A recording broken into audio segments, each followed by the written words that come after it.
welcome to Beat 'em Up Wrestling. This is Dark Side of the Ring, the last ride of the Road Warriors.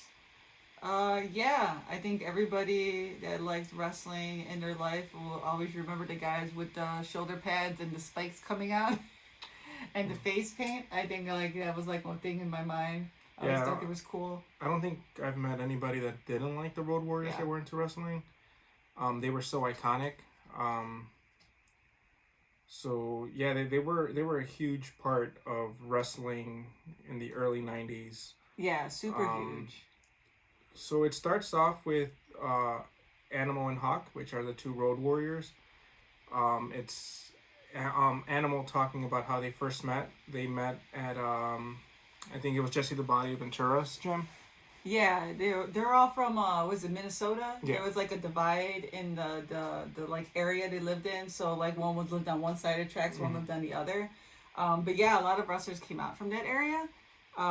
Yeah, but from the beginning, you know that Hawk's the crazier one because he would punch himself in the face, condition himself to get punches. But it's like it's not that serious. Like I never thought like wrestling was ever always like complete contact. Well, I think that was when he was a kid. Yeah. He was kind of like a troublemaker and liked fighting. And they thought it would be good for him if he got into doing some wrestling and I think they were both bouncers, right? At at a they club even did too. that too. Yeah. And Into weightlifting. They Yeah. had a lot of energy, so they thought it was something they could like exert their energy and focus it on too. It's a sad story though. It's two friends that became brothers in the road. They talk about how they first started, how they were just supposed to be these bikers from Chicago. That was the original Road Yeah. Warrior gimmick. And then it was Animal, the one that decided that he wanted to put some spikes on some shoulder pads. Yeah, and they did it themselves, which is Yeah. really cool. Like they designed their own gear too. Yeah, and that became so iconic for them. They become huge in Japan. They become huge in the territories, and of course, once you start building, McMahon comes on knocking. Once he sees that you're big. Well, they saw that it was like they didn't sign with nobody, so No, like they yeah. wanted to keep it fresh, which was smart on their move. Like back in the day when you were able to do something like that. But then when they were deciding on where they wanted to capitalize, they figured WWF at the time was the better of the choices for them to go into. Yeah. They had Paul Elrig. We should also mention as the manager, Yeah, and he always tried to look out for their best interests. yeah. And But it's sad though because it felt like nobody really gave them direction or were not too scared to tell them how to live their life. Like to say, don't tell me how to live my life, Yeah. but somebody did though. Like somebody needed to tell But- Hawk especially because I think Animal tried a couple of times, but Hawk was just too wild. it's sad that when it comes down to like not to fast forward, when it comes down to his own terms, and he decides to become a better person, and he Yeah. found religion Yeah, and he got married. he became a devout Christian and cleaned himself up. And as we know, a lot of the times addicts, when they clean themselves up and they don't go through a program, their bodies end up usually going into shock syndrome where And a it lot can of take them a don't make while it. too. Yeah. And it doesn't have to creep up with them like in weeks or months. It's just something that you don't even know your body's silently going through. Yeah, your body's so used to running on all these all this crap that once you start cleaning, you start having the withdrawal symptoms, and That's what happens. I think that happened with Eddie, because Eddie had a heart attack. Yeah. You know, and they're thinking like that happened. Same thing with if you guys are familiar with True Blood, the guy that played Lafayette, he got cleaned and about died 6 months later. A person You know. to really listen to about all this stuff is Dave Navarro. Yeah. He was addicted to heroin for many years, and he said getting himself clean was one of the hardest things Baby he did. steps. Yeah.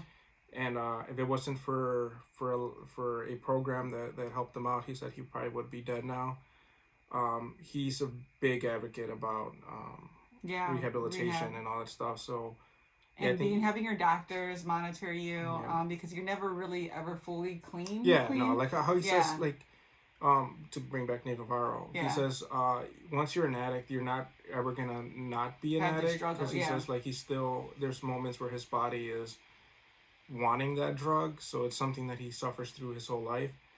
But for Hawk, I don't know. Like it sucks because Yeah. he was turning his life around. He was finally gonna be a family man.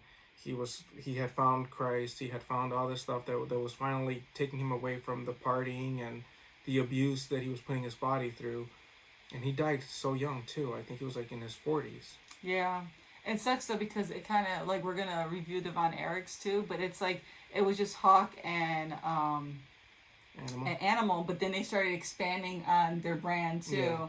And it's like sometimes it doesn't always mesh well. Yeah. Doesn't always go as you plan. And sometimes it's the original. It's not a gimmick, but you know the original group, the charisma isn't always there. And it's just sad though because their manager, what was his name again? Von Erich. Yeah, he.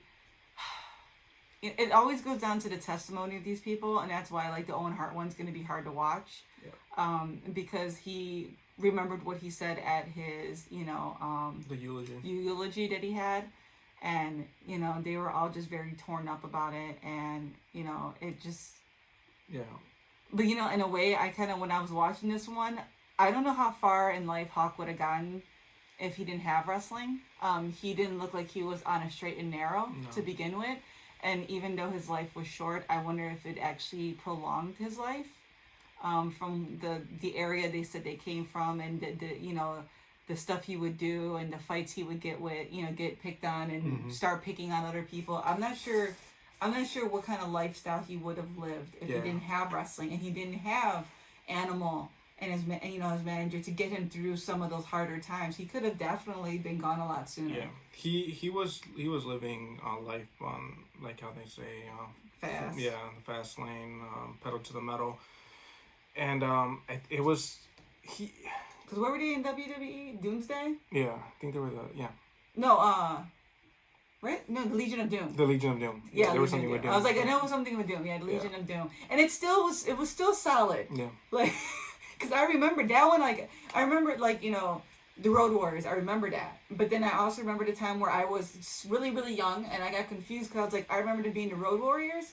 And then when it came out as the Legion of Doom, I got confused. And I thought that was like the higher level because I was a video game player as a kid, So I was like, is this like the next level? I always kept on calling them the Road Warriors. Yeah, and my dad always called them the Road Warriors. They never became Legion of Doom. But then when I looked back at this documentary, I was like, yeah, they were the same person. Yeah. And like it kind of remembered. I remembered being a kid and thinking and being confused. That's all. That's like my point. It's just I saw the same guys come out. I'm like, it's the same gimmick. I don't understand why did they change their name. But yeah, no, they were always the Road Warriors, and they just looked amazing. When your music would drop, it was always like, oh yeah, somebody's gonna get their ass kicked. Yeah, I mean, it's coming. It's crazy because if you think about the early '90s, late '80s, when people thought about the apocalypse and end times and all that stuff, they thought about, I can't even think of it now. The train of thought that I was going with. Mel Gibson's in the movie. He just made another Road Warrior. And the Thunderdome and all that stuff, and now they're not Mel Gibson. It's Kurt Russell. Not Kurt Russell. No, Mel Gibson's in it. Oh, yeah, is he in it? Isn't it? No. Hold on. Now I gotta look it up. No. Anyways, go to your thought. I'll look at it. Yeah. So I was just saying it's funny how we thought like we were gonna be on the road. Mad Max. Mad Max, there we go. It is Mel Gibson. Yeah, see. Why did they all look the same back then? Like Burt Russell, is it Burt Russell or Kurt Russell? Kurt Russell. And Burt Reynolds. They all had that hair. You know what I'm talking about? Burt Reynolds had the mustache. They had like the Mr. Perfect hair. Not Mr. Perfect. What was it? God, George. No, Fabulous. What was his name? Mr. Wonderful? Is it? No, not Mr. Wonderful. The guy that had he was always doing this. Oh, no. God. Damn it. Dude, he was Ravishing Rick Rude? Yeah, Rick Rude. Yeah. An original. Did he come up from there too? An original member for DX that they didn't even induct, which was kind of horrible. Yeah, I swear, like there was a part where they were talking about where everybody came from there. Mr. Perfect, Rick Rude, yes. Yeah. From Minnesota. From the same area, same gym. I was like, yeah, he used to go like this all the time. He had that hair that I hate, like the AJ Styles hair.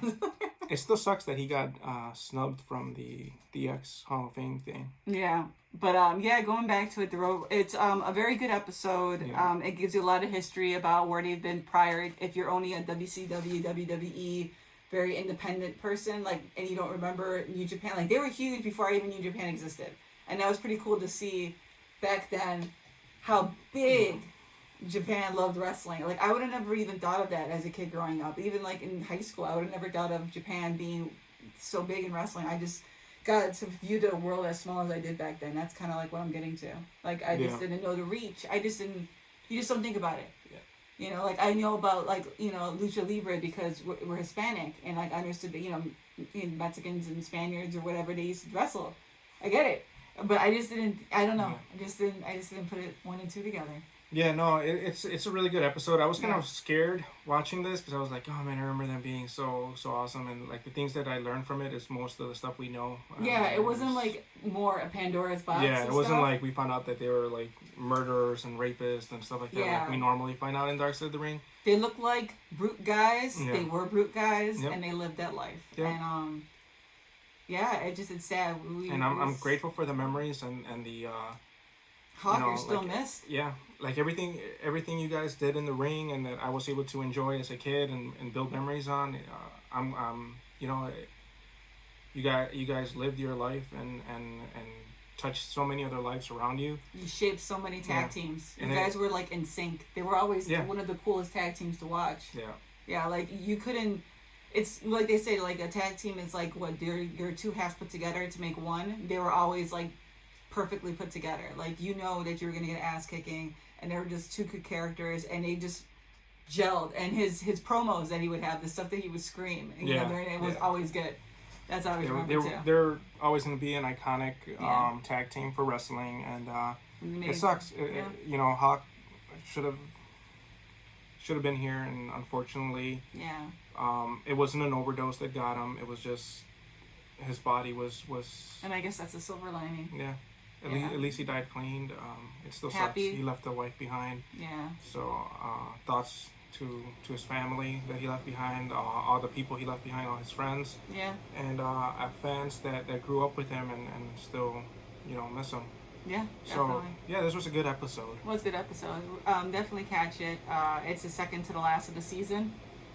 Because next week will be Owen Hart's. Yeah, we're gonna try to watch that and respond to it right away. Ooh, we just finished off the Talk Is Jericho. With Martha Hart. Martha Hart. So we will putting our thoughts together with that, along with the Dark Side of the Ring, and it's gonna be a heavy one, man. Yeah, I still remember that moment. Yeah. It's one thing that I remember. Well, we'll get into it when we get to that we'll episode. get into it. We'll talk about how it impacted us. Take care, and we'll see you soon.